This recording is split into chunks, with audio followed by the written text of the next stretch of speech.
Buen día, queridos hermanos. Qué alegría volvernos a encontrar en este espacio donde leemos la palabra y meditamos un poco alrededor de ella. Como ustedes sabrán, los días lunes estamos viendo el Evangelio de Marcos y hoy nos toca ver la porción del capítulo 5, del versículo 1 al 20. Esta porción usted la va a encontrar en su Biblia titulada como el endemoniado gadareno. Dice así la palabra del Señor, Marcos capítulo 5, versículos del 1 al 20. Vinieron al otro lado del mar, a la región de los Gadarenos, y cuando salió él de la barca, enseguida vino a su encuentro de los sepulcros un hombre con un espíritu inmundo, que tenía su morada en los sepulcros, y nadie podía atarle, ni aun con cadenas, porque muchas veces había sido atado con grillos y cadenas, mas las cadenas habían sido hechas pedazos por él y desmenuzados los grillos, y nadie le podía dominar. Y siempre de día y de noche andaba dando voces en los montes y en los sepulcros e hiriéndose con piedras. Cuando vio pues a Jesús de lejos, corrió y se arrodilló ante él. Y clamando a gran voz dijo: ¿Qué tienes conmigo, Jesús, Hijo del Dios Altísimo? Te conjuro por Dios que no me atormentes. Porque le decía: sal de este hombre, espíritu inmundo. Y le preguntó: ¿cómo te llamas? Y respondió diciendo: Legión me llamo, porque somos muchos. Y le rogaba mucho que no los enviase fuera de aquella región. Estaba ahí cerca del monte un gran hato de cerdos paciendo, y le rogaron todos los demonios diciendo: envíanos a los cerdos para que entremos en ellos. Y luego Jesús les dio permiso, y saliendo aquellos espíritus inmundos, entraron en los cerdos, los cuales eran como 2000, y el hato se precipitó en el mar por un despeñadero y se ahogaron. Y los que apacentaban los cerdos huyeron y dieron aviso en la ciudad y en los campos, y salieron a ver qué era aquello que había sucedido. Vienen a Jesús y ven al que había sido atormentado del demonio y que había tenido la legión, sentado, vestido y en su juicio cabal, y tuvieron miedo. Y les contaron los que lo habían visto, cómo le había acontecido al que había tenido el demonio, y lo de los cerdos. Y comenzaron a rogarle que se fuera de sus contornos. Al entrar él en la barca, el que había estado endemoniado le rogaba que le dejase estar con él. Mas Jesús no se lo permitió, sino que le dijo: vete a tu casa, a los tuyos, y cuéntales cuán grandes cosas el Señor ha hecho contigo y cómo ha tenido misericordia de ti. Y se fue y comenzó a publicar en Decápolis cuán grandes cosas había hecho Jesús con él, y todos se maravillaban. Bueno, usted me dirá que inspirador y devocional no resulta un pasaje como este. Peor en día lunes, inicio de semana.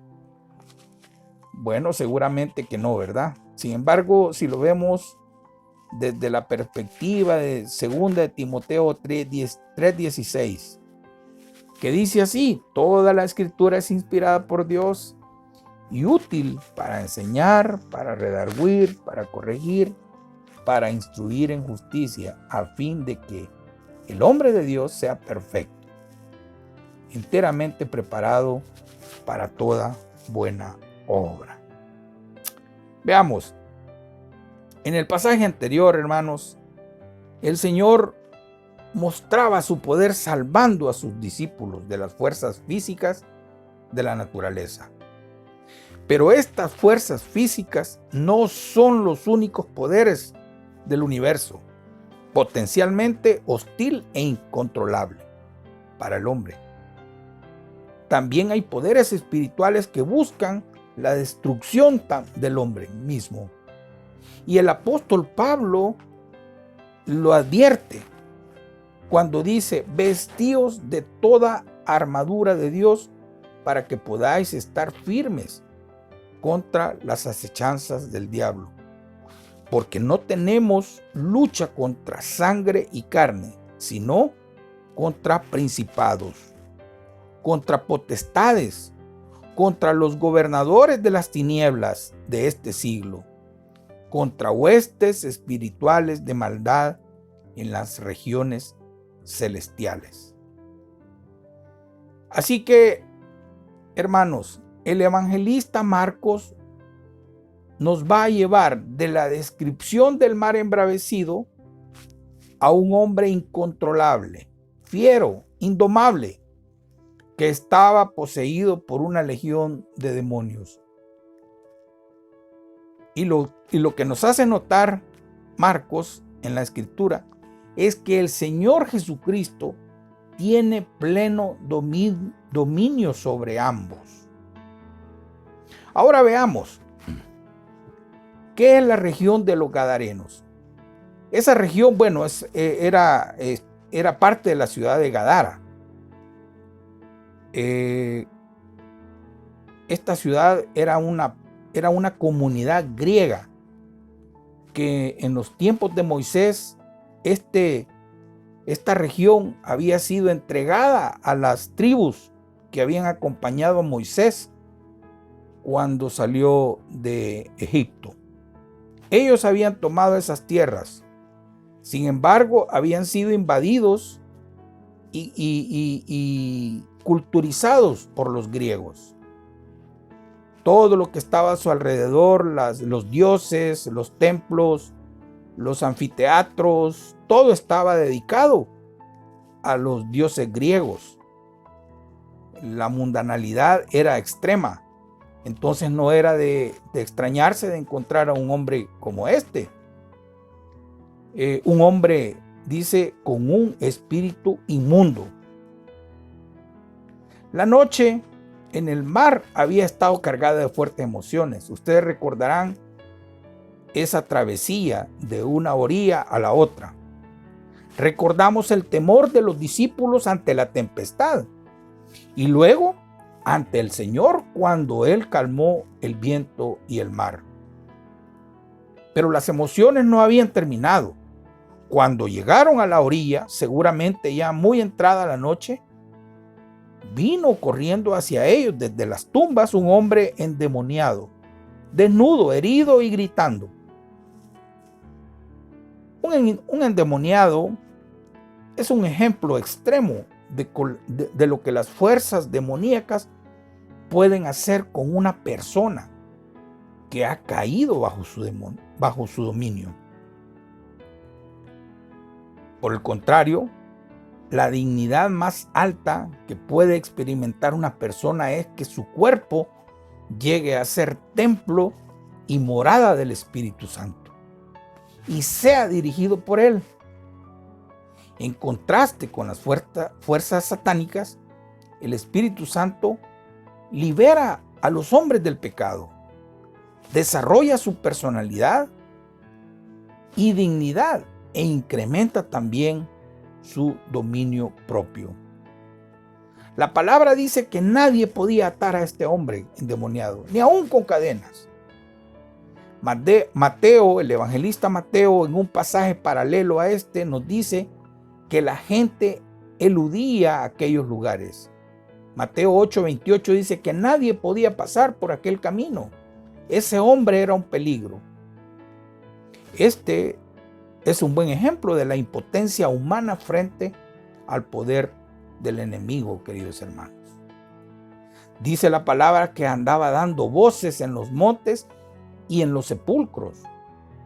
Esto nos muestra la profunda angustia, el dolor y tormento interior que aquel hombre sentía mientras deambulaba por las montañas y las tumbas excavadas en los costados de los acantilados.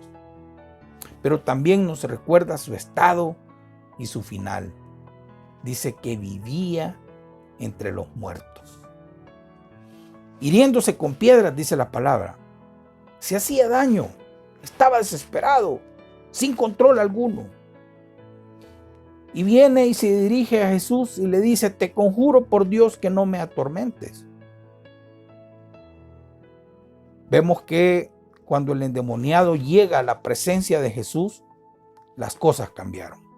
Inmediatamente, los hombres de la región tenían miedo del endemoniado, pero este tenía miedo, tenía temor, no miedo, temor ante Jesús.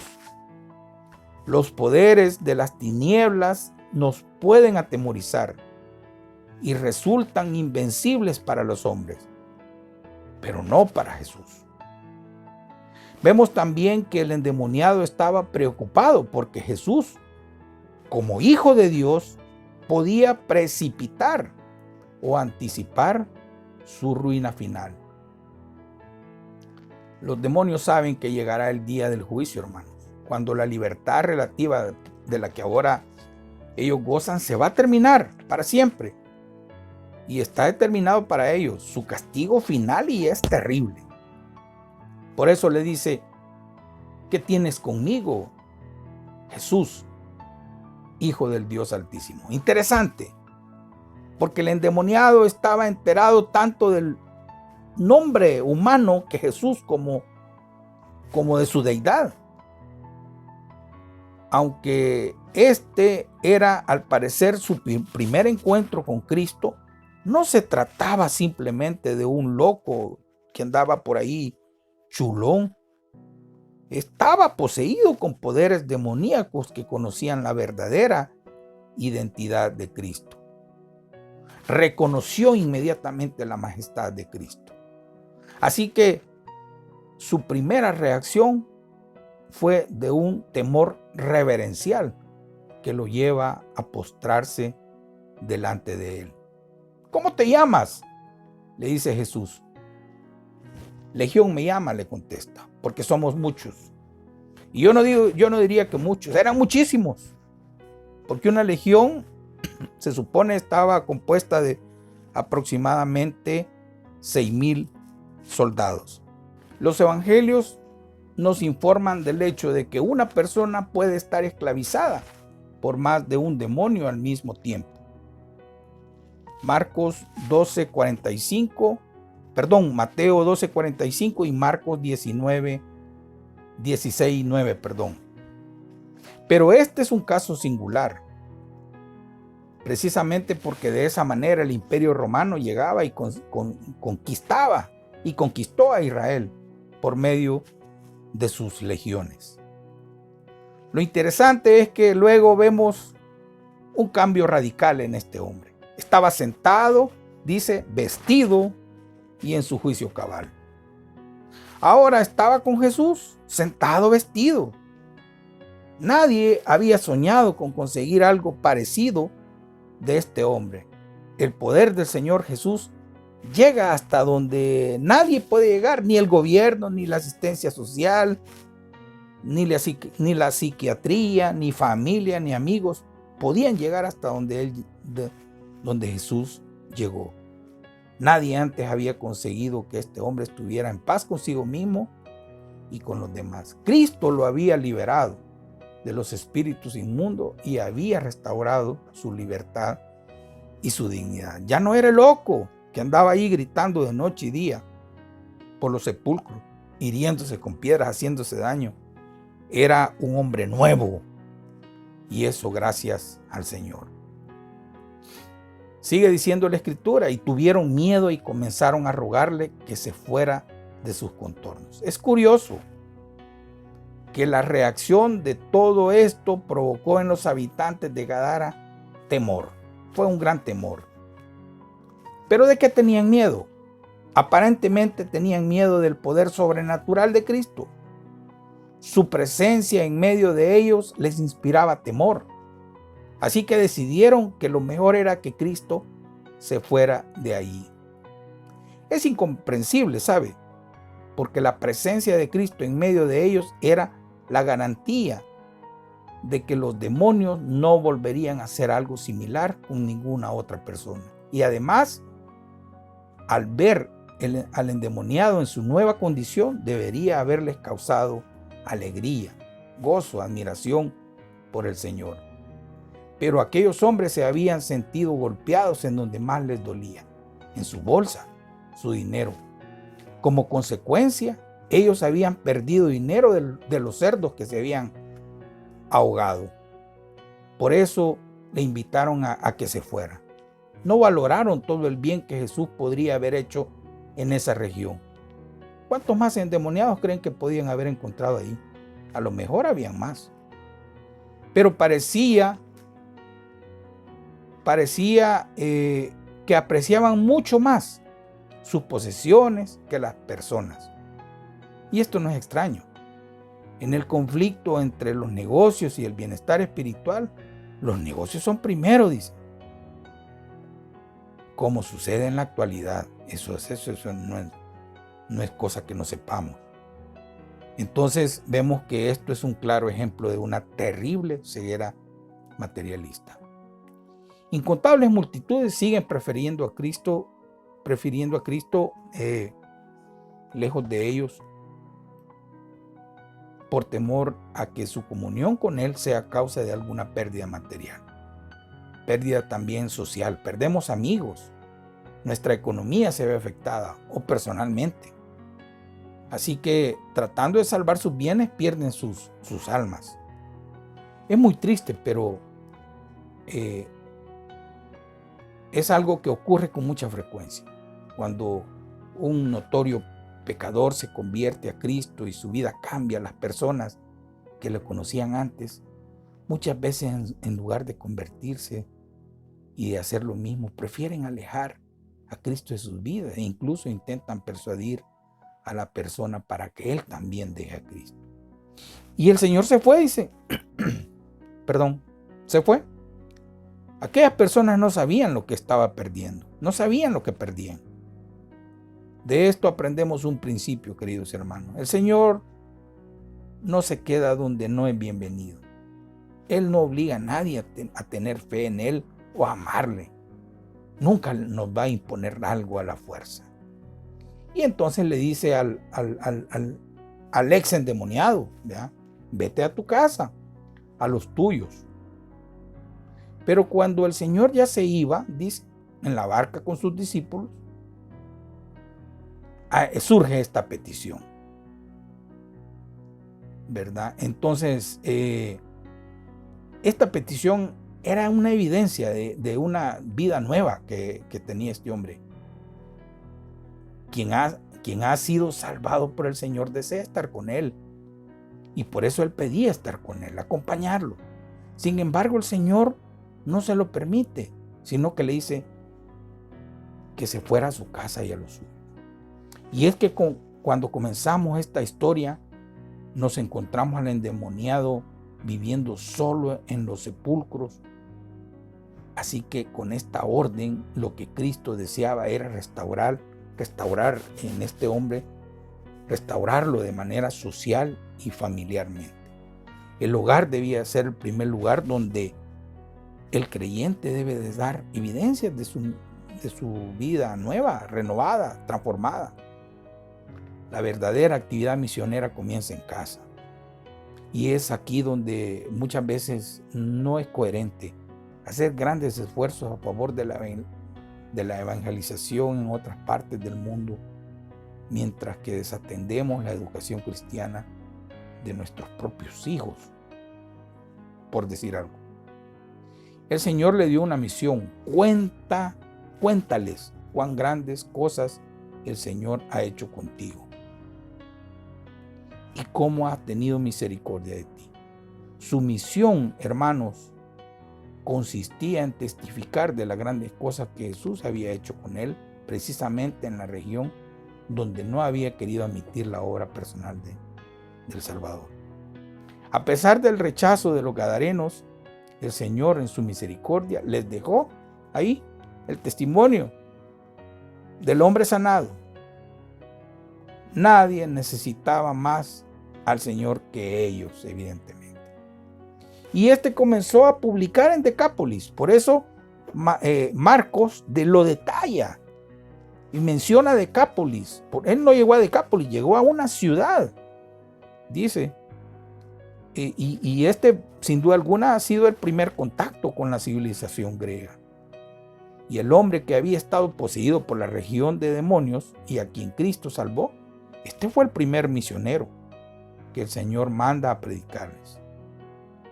En cuanto a la labor que realizó, hay que subrayar que su gozo y gratitud lo llevó mucho más allá de su propia ciudad, extendiendo su actividad misionera por todo Decápolis, si lo dice la palabra. En cierto sentido, podríamos decir que el gadareno pudo hacer lo que le impidieron a Jesús. Gracias al Señor. Hallamos aquí finalmente 3 ruegos. Uno admitió y otros 2 lo rechazó. Cuando el endemoniado se acercó al principio de Jesús, le suplicó que le dejara. Cristo no atendió esta petición porque el hombre no actuaba con libertad, sino bajo la poderosa influencia de los demonios.